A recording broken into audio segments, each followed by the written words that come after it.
It has been more than 16 years since a civilian working for the Navy was charged with passing secrets to Israel. Jonathan Pollard pled guilty to conspiracy to commit espionage and is serving a life sentence.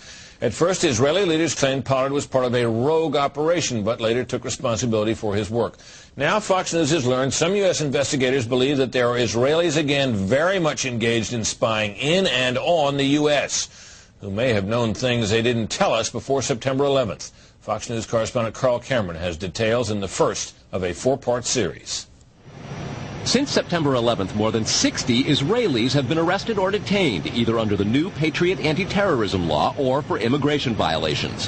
A handful of active Israeli military were among those detained, according to investigators, who say some of the detainees also failed polygraph questions when asked about alleged surveillance activities against and in the United States. There is no indication that the Israelis were involved in the 9/11 attacks, but investigators suspect that the Israelis may have gathered intelligence about the attacks in advance and not shared it.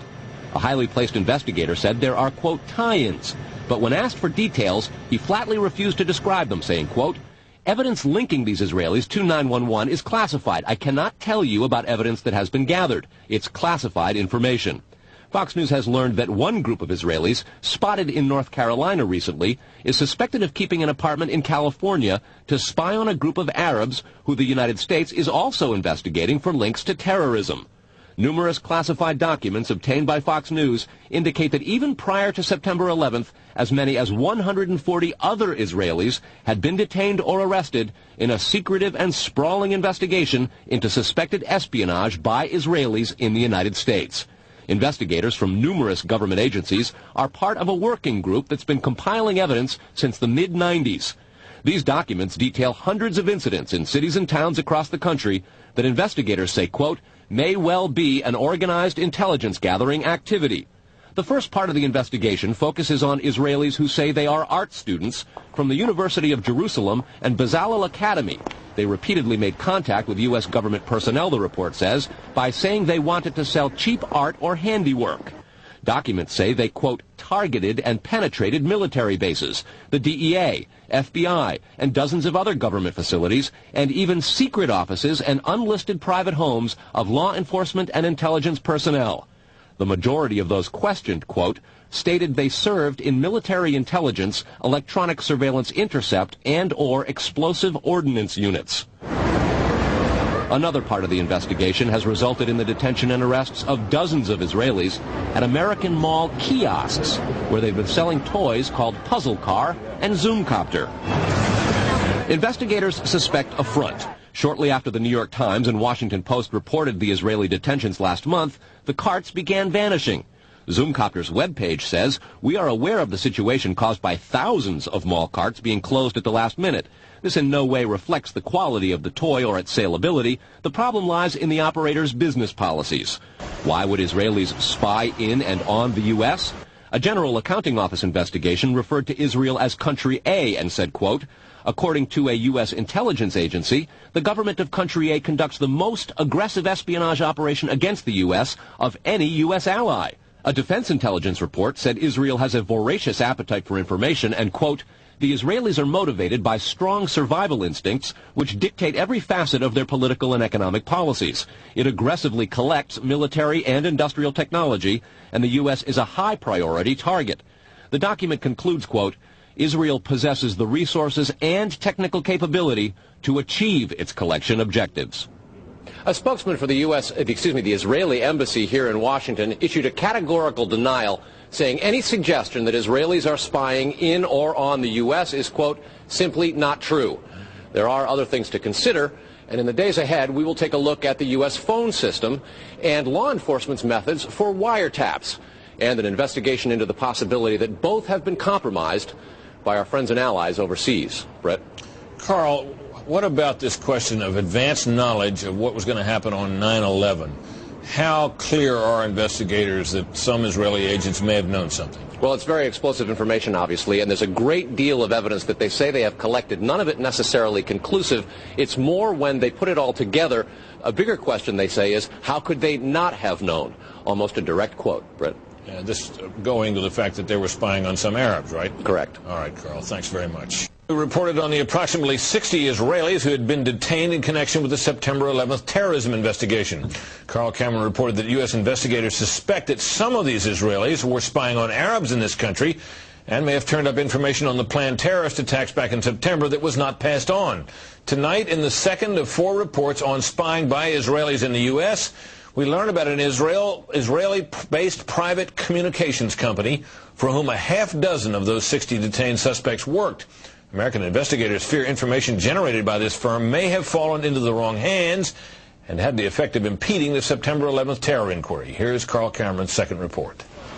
Fox News has learned that some American terrorism investigators fear certain suspects in the September 11th attacks may have managed to stay ahead of them by knowing who and when investigators are calling on the telephone. How? By obtaining and analyzing data that's generated every time someone in the U.S. makes a phone call. One sitting in city, please. Here's how the system works. Most directory assistance calls and virtually all call records and billing in the U.S. are done for the phone companies by Amdocs Limited, an Israeli-based private telecommunications company. Amdocs has contracts with the 25 biggest phone companies in America and more worldwide. The White House and other secure government phone lines are protected, but it is virtually impossible to make a call on normal phones without generating an Amdocs record of it. In recent years, the FBI and other government agencies have investigated Amdocs more than once. The firm has repeatedly and adamantly denied any security breaches or wrongdoing.